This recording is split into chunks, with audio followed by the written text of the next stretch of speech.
El cáncer de pulmón es una de las 5 patologías que se sumaron al Plan Auge. En Chile, más de 3.000 personas mueren al año a causa de esta enfermedad. Queremos analizar sus avances en cuanto al tratamiento. En Barcelona se desarrolla una importante reunión para abordar esta patología. Profundizamos en la importancia del encuentro, cómo se ha avanzado en prevenir esta enfermedad acá en Chile, junto a Carlos Rojas. Él es oncólogo de la Clínica de la Universidad de los Andes. ¿Cómo está, doctor? Bienvenido. Muy buenos días, Gonzalo, ¿cómo estás? Muy bien. Bueno, en primer lugar, ¿cuál es la situación del cáncer pulmonar acá en nuestro país? Bueno, como bien tú decías en la introducción, esta es una enfermedad que a nivel mundial es un gran problema. En efecto, es la principal causa de mortalidad por cáncer y Chile no es la excepción. En el fondo, si uno revisa los datos más actualizados, que son del año pasado, y uno ve el cáncer que más chilenos mata es el cáncer pulmonar. Y eso, en el fondo, lleva a que sea tan importante que se haya incorporado en el fondo al Plan Auge, porque ya es altamente probable que tú, mejorando el acceso de los pacientes al diagnóstico, tratamiento, hay una buena chance que tú mejores ese porcentaje y empieces a disminuir un poco la letalidad de este tumor, que es muy alta. ¿Eso qué significa? Que se muere mucha gente que se diagnostica. Sí. El cáncer al pulmón es de largo desarrollo.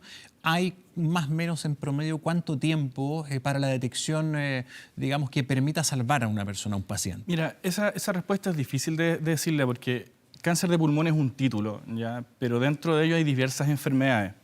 Y hay tumores que efectivamente, y uno lo ve en la práctica diaria, que son bastante indolentes en su evolución y que se van instalando muy de a poco. Y hay otros que son muy exclusivos, o sea, muy explosivos y en muy poco tiempo se desarrollan. Entonces, poner un tiempo como cerrado de cuánto demora yo creo que no es correcto porque cada caso es distinto. Pero en general, lo que sí es claro es que mientras tú hagas las fases del proceso diagnóstico y terapéutico más rápida, es más probable que esos pacientes que probablemente tengan tumores de curso más lento, tú puedas pesquisarlos en etapas más precoces y poder curarlos con mayor probabilidad. ¿Siempre ligado al consumo del tabaco? Siempre ligado al consumo del tabaco. Ahora, con el mejor desarrollo molecular de esta enfermedad y el conocimiento de alteraciones más específicas, ya no es tan alto el porcentaje como era años atrás, que era aproximadamente el 90%, pero ahora, con todo ese conocimiento, sigue siendo la principal causa y principal factor de riesgo y alrededor de un 70% de los casos están relacionados al consumo de tabaco, así que sigue siendo el principal problema. La expectativa de la, digamos, ocurrencia de este tipo de casos de enfermedades de cáncer al pulmón es que vaya disminuyendo en el sentido de las restricciones que hay para el consumo del tabaco, sí, para la venta. O sea, por eso es tan importante las políticas públicas respecto a prevención de tabaquismo, porque en la medida de que tú disminuyas el consumo, sin duda eso se va a ver reducido. En Chile es un gran problema porque aparte tenemos tasas de tabaquismo que siguen siendo muy altas a pesar de los esfuerzos que han habido.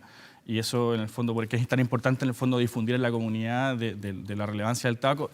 No es el único cáncer que se relaciona, el tabaco se relaciona con distintos tipos de cánceres y además otras enfermedades. O sea, uno gana por muchas patologías en el fondo dejando de fumar, pero sin duda que si logramos tener un impacto real en la población, el diagnóstico esto va a bajar. O sea, 100 años atrás, bueno, hay otras variables también, pero cuando no se fumaba o la gente fumaba muy poco, esto era una enfermedad rara, en el fondo. Bueno, y tienes razón, o sea, el consumo de tabaco provoca otro tipo de cánceres. Entiendo, por ejemplo, el de la vejiga. Exactamente. Es el segundo, ¿no? A raíz es segundo clásico, pero hay muchos más en el fondo. Cáncer de esófago, cabeza y cuello en general. Claro. Y el listado así es muy largo. Otros tipos de tumores pulmonares también se asocian a tabaquismo. Entonces, y además otras enfermedades, como las enfermedades cardiovasculares, que siguen siendo muy importantes en el país. Entonces, después de las cardiovasculares, la enfermedad que más muertes provoca es el cáncer. Exactamente. Al pulmón. Sí, el cáncer en general. En general. O sea que dentro del cáncer, en general, el cáncer de pulmón es la principal causa de mortalidad al día de hoy en Chile. Claro. Y se espera que de aquí a pocos años más el cáncer en general pase a ser la principal causa de muerte en el país. Sí. ¿Qué diferencia hay, por ejemplo, en el cáncer al pulmón entre hombres y mujeres? O sea, mira, en general el cáncer de pulmón no discrimina por sexo. Ya. Se enferman, eso es importante, más que generar alguna diferencia. Hay algunos, en fondo, en lugares donde hay más tabaquismo masculino, obviamente el porcentaje es mayor porque es la principal causa que se asocia, y hay algunos cánceres más específicos que se pueden asociar más a un sexo que a otro. Pero en general yo, más que hacer una diferencia, yo diría que el problema es global. Es un poco más frecuente en hombres, pero en general ambos sexos se ven afectados. Esta es una enfermedad que no discrimina por sexo. Sí, hay una reunión importante en Barcelona para abordar esta problemática. ¿Cuáles son los objetivos y el tema central de esta reunión y cuál es la expectativa que hay de resultados? En general en oncología hay varias reuniones importantes al año en forma global, ¿ya? El Congreso Americano, el Congreso Europeo, por mencionar algunos. Pero la gracia de este congreso que tú mencionas, que fue la semana pasada, en Barcelona efectivamente, es que es un congreso que es específicamente de cáncer de pulmón. Entonces, ¿qué gracia tiene respecto a otras reuniones en las cuales se habla de la enfermedad? Es que en este congreso se junta gente que no solamente son oncólogos, sino que son médicos afines a la enfermedad, porque esto es un problema que si tú lo abordas de forma multidisciplinaria te va a ir mejor, ¿ya? Entonces, en general, asisten cirujanos de tórax, que son los que operan estos tumores, en gran parte radioterapeutas, que también tienen un rol en la enfermedad, broncopulmonares, que tienen un rol en distintas etapas de la enfermedad, pero probablemente tienen el rol más importante en lo que es difusión y diagnóstico precoz y enseñarle a la atención primaria cómo diagnosticar antes a estos pacientes y no pensar que es una neumonía pegada, que es lo que habitualmente pasa, y los oncólogos. Entonces, en el fondo, y patólogos también. Entonces, se junta toda la gente que tiene algo que decir en el fondo en la enfermedad y eso genera una interacción que es bastante rica porque uno puede conocer cosas que quizá no son tan importantes del área 1, por ejemplo, ver datos de temas quirúrgicos, que no es lo que yo hago, y por otro lado el cirujano un poco exponerse a todas estas moléculas nuevas que han ido apareciendo en el tratamiento del cáncer de pulmón del área nuestra. En ese sentido, en la aparición de nuevas tecnologías y métodos para poder tratar a las personas con esta enfermedad, ¿qué es lo que tú destacarías? ¿Qué tipo de avances ha habido que pueden significar una esperanza, ¿verdad?, para las personas que lo padecen y sus familias? Miren, eso es re importante porque yo diría que probablemente los últimos 2-3 años en cáncer de pulmón, cada congreso que haya aparecen cosas nuevas, ¿ya? Y esto en el fondo lleva a que muchas veces se cambie el tratamiento de los pacientes en 3 meses, pasa y ya cambió un poco el enfrentamiento terapéutico. Y en general yo te lo podría agrupar en 3 grandes grupos, cuáles son como los avances que se producen en cada congreso. Uno es la aparición de drogas nuevas, ¿ya? Acá hubo algunas drogas atractivas para mutaciones puntuales, por ejemplo, o nuevas drogas de inmunoterapia, que es como lo que está más de moda en los últimos años, etcétera. En el fondo, eso es un punto. Segundo punto, cómo yo poder predecir qué paciente le va a ir mejor con una determinada droga. Y eso se llama medicina de precisión o medicina personalizada. Y en el fondo es cómo poder detectar biomarcadores predictivos, que son básicamente exámenes con los cuales yo puedo saber que a la persona que tengo enfrente, que tiene determinado examen alterado, es más probable que le vaya mejor con una droga A que con una droga B. Y eso también hubo avance. Y en eso, en el fondo, probablemente destacar algo muy atractivo que tiene que ver con la inmunoterapia. La inmunoterapia ya lleva más o menos 3 años en el fondo en Chile, ya de a poco se ha ido implementando incluso en el sistema público en los últimos meses, pero lo bueno es que ahora uno va conociendo los datos más maduros, porque uno siempre está como con la idea, y igual es la gran gracia de la inmunoterapia, es que es probable que un porcentaje de pacientes los puedas controlar por periodos muy prolongados de tiempo. Entonces ahora en base a que los estudios están más maduros y los seguimientos más prolongados, tú te vas dando cuenta que eso es real. Y por darte un solo ejemplo, algo que se presentó en Barcelona, se presentó la actualización de un estudio que se llama el Keynote 024. Este estudio lo que hizo fue utilizar un biomarcador predictivo, que es el PDL1, da lo mismo en el fondo, pero la gente que lo expresaba mucho, más de un 50%, que es el corte que se definió, esa gente se le dio una droga sola de inmunoterapia que tiene múltiples ventajas. Es menos tóxico, es bien tolerado en el fondo, y ahora tú ves cómo le fue a la gente después de 3 años con ese tratamiento y los resultados son asombrosos. En el fondo, si tú comparas un paciente que recibió esa droga versus un paciente que partió con quimioterapia, que era el tratamiento clásico, un 44% aproximadamente están vivos a 3 años. Todos estos son pacientes ramificados, metastásicos, o sea, es gente que en general el pronóstico de la enfermedad es muy malo. Entonces, lograr que a 3 años tengas casi la mitad de los pacientes vivos, eso es un número que hasta hace pocos años atrás es asombroso.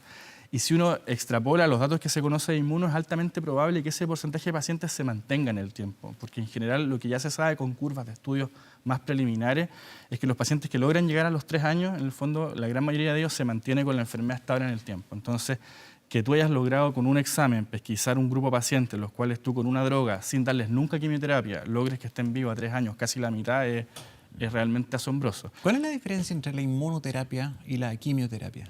Mira, buena pregunta. En general la quimio es lo clásico, ¿cierto? La quimio es una droga que ataca a la célula en un proceso que se llama ciclo celular, que en el fondo es el ciclo por el cual las células se reproducen. ¿Ya? Las células tumorales tienen la cualidad de que se reproducen mucho más que las sanas, por eso tiende a ser un tratamiento un poco más selectivo hacia las células tumorales que las sanas. En general, la quimioterapia, por lo que sabemos, muy agresiva, que genera mucho impacto muchas veces en general, o sea, en el bienestar del paciente, ¿no? La quimioterapia, como te decía, igual es un título. O sea, Sí. ¿verdad? Hay drogas que son bien tóxicas, hay drogas que son bien toleradas. Yo creo que no es bueno tampoco enjuiciar en globo. Pero en general, hablando de esa forma, es un tratamiento que va a atacar directamente el tumor y muchas veces mata un porcentaje de células, pero hay células que logran defenderse. Entonces, es como una especie como de terremoto que pasa por el tumor, pero las que logran mantenerse de pie, después habitualmente vuelven a proliferar. Se reactivan.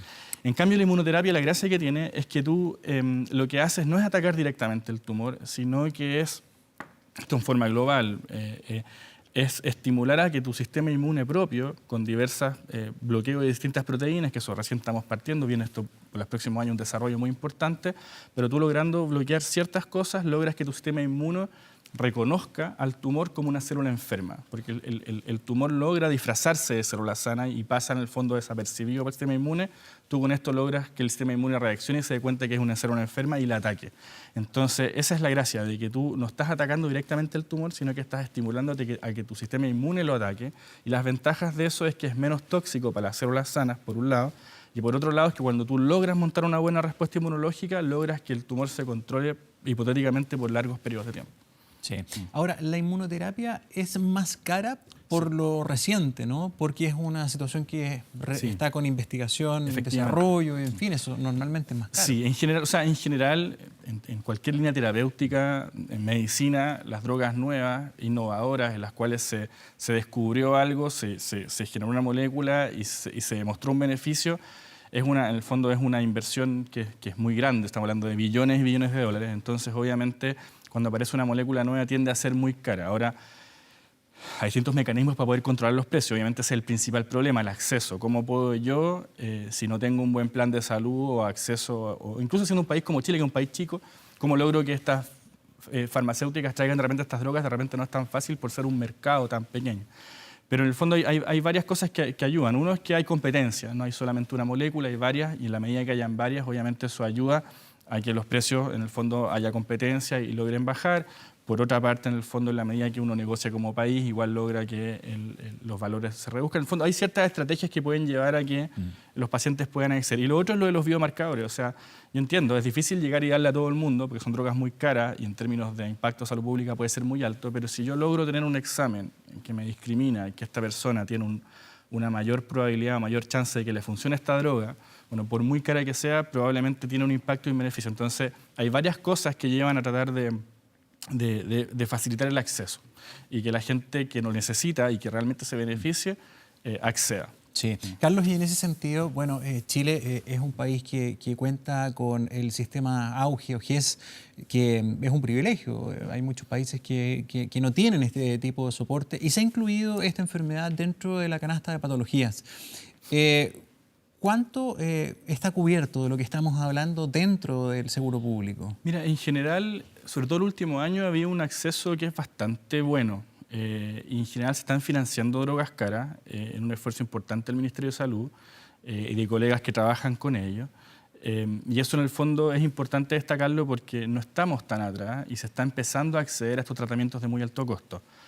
Es por un programa que es un poco paralelo al GES, no es lo mismo, pero por lo menos la gente que lo necesita, por ejemplo, este ejemplo que te da el estudio, hay un acceso para esa droga. La gente que tiene este examen PL1 positivo, más del 50% en Chile debería acceder a la droga que corresponde. Ahora, el GES, para mí, ¿cuál es la gran ventaja o qué es lo que realmente está aportando? El 70% de los pacientes, más o menos, se pesquisa en estadios avanzados, o sea, no operables, ¿ya? Incluso si tú vas al sistema público, probablemente sea más por la dificultad del diagnóstico y de llegar, en el fondo, al médico que tiene que darte tu tratamiento. Que tú garantices el acceso probablemente va a tener un gran impacto en esa área, que para mí es probablemente la más importante, porque vas a lograr sanar más gente, porque vas a lograr probablemente encontrar enfermos con enfermedades más tempranas. Entonces, ese es, para mi juicio, el gran impacto que va a generar el auge en esta enfermedad, en que probablemente ese porcentaje de gente que debuta metastásica o ramificada se va a reducir porque la gente va a lograr diagnosticarse más precozmente. Por un lado está el GES, que te garantiza el acceso en un determinado tiempo, como dice la ley en el fondo. Y por otro lado, lo otro importante es educar a los médicos de atención primaria y todo eso en el fondo en que tengan como las herramientas y los conocimientos para darse cuenta más precozmente. Para hacer un diagnóstico más rápido, más certero. Exactamente. Entonces, probablemente todo eso lleve a que mejoren los números de una forma probablemente incluso tan importante o más que estas drogas modernas. Muy bien, doctor Carlos Rojas, oncólogo de la Clínica de la Universidad de los Andes. Muchísimas gracias por estar acá. Ya, encantado. Que tenga buen día. Igualmente.